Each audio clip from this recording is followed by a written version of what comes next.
오늘 우리가 보고 있는 말씀은 예레미야서 29장 말씀입니다. 오늘 말씀은 지금까지 들려준 12편의 설교, 그 말씀을 예레미야가 백성들에게 전했더니 백성들로부터 또 많은 거짓 선지자들로부터 현실적인 공격을 받고 있는 그런 내용을 기록하고 있습니다. 이번 주중 내내 우리가 그런 현실적인 공격들을 살펴봤는데요. 백성들이 예레미야를 공격하고 거짓 선지자들이 예레미야를 공격하고 그 거짓 선지자의 대표격인 하나냐가 공격하고 급기야 오늘 스마야라고 하는 거짓 선지자도 이렇게 예레미야를 공격합니다. 어떻게 공격하느냐? 여러분, 지금 이 시점이요, 이미 바벨론에 2차례 공격을 당한 상태입니다. 그래서 예루살렘에 많은 3,000명 정도 되는 사람들이 포로로 끌려가 있는 상황이에요.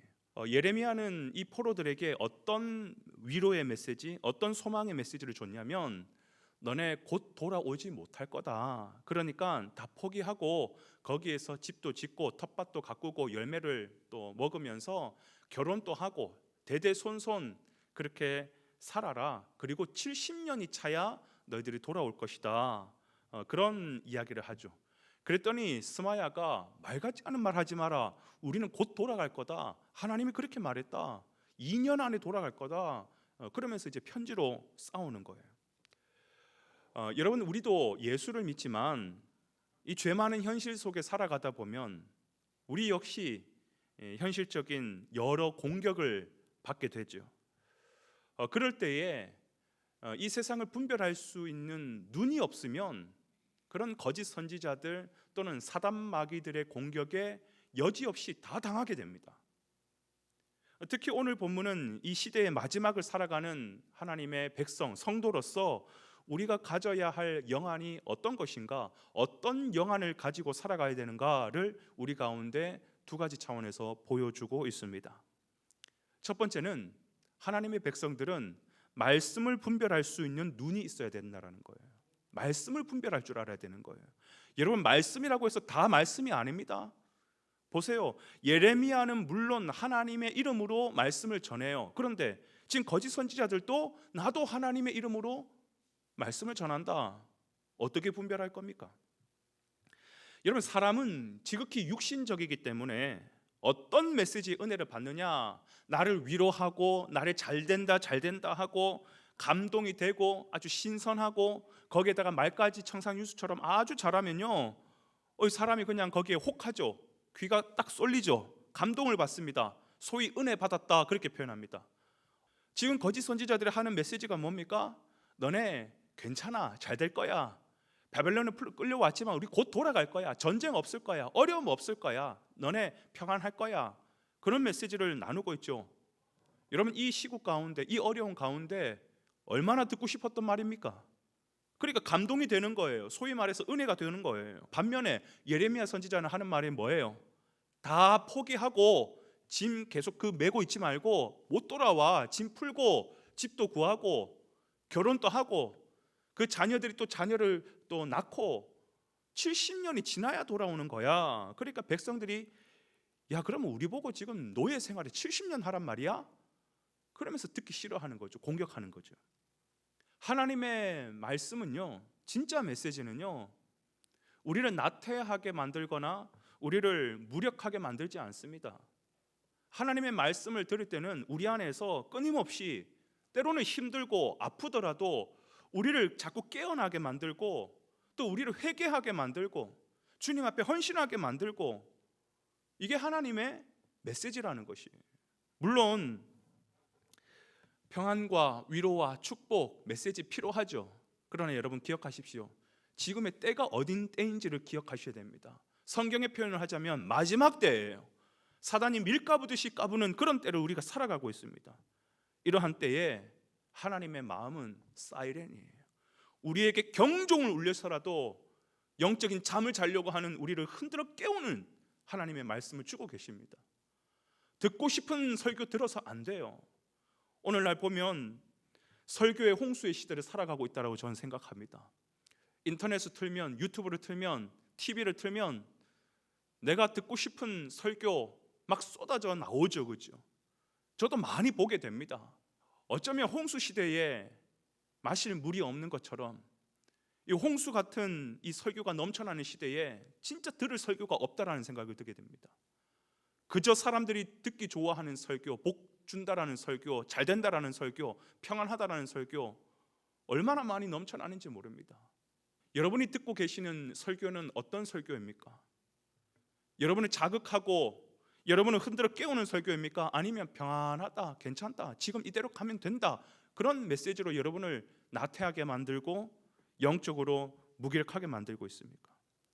오늘 이 거짓 선지자들의 메시지는요, 평안하다, 평안하다라는 그 메시지로 이스라엘 백성들이 하나님 앞에 회개하는 길을 가로막고 있는 거예요.